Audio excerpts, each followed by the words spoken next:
asalaamaaleykum mbokk yi teel a gaawu fukki fan ci Ramadan muy weeru koor ci atum junni ak ñeenti téeméer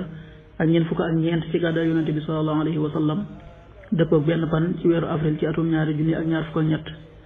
fukki fan bokkul ci lim yu fàtti lim bu rafet la kon tey ci gaawu bi rafet na li ñu ci gën a taamu mooy ku ca watu li ñu ciy teetara watandiku moom gaawu mooy ku ca sangu wala ku ca fóot ñaanu bis bi yow yàlla maa ngi lay ñaan nga defal ma ak njéggal ak jàmmi àddina ak alaaxira allahumma inna nasaluka al afwa wal aafiyata fi dunya wal axira allahumma inna nasaluka al afwa wal aafiyata fi dunya wal axira xadiisu bis bi yonent bi sallallahu alayhi wa sallam nee na maa ngi leen di dénk lekk njël maanaam xëdd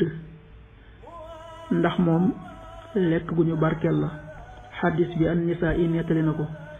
qaala rasulullahi sallallahu alayhi wa sallam alaykum bi gadaa'i suxuuri fa innahu huwa al-gadaa'u al-mubaarak rawaahu nisaa'i.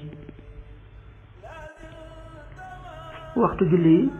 suba waxtu dana tàbbi 5h48 juróomi waxtu yu tegal ñeent fukki simili ak juróom-ñett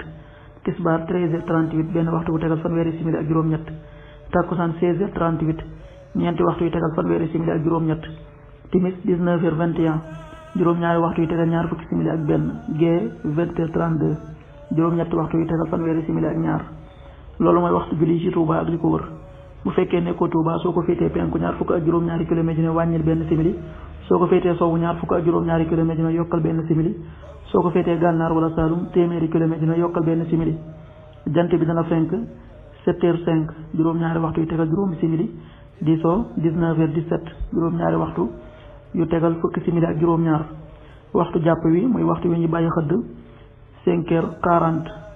juróomi waxtu yu tegal ñeent fukki simili waxtu dog wi 19h21 juróom-ñaari waxtu yu tegal ñaar fukki simili ak benn yàlla na nu yàlla nangul te nangul leen amin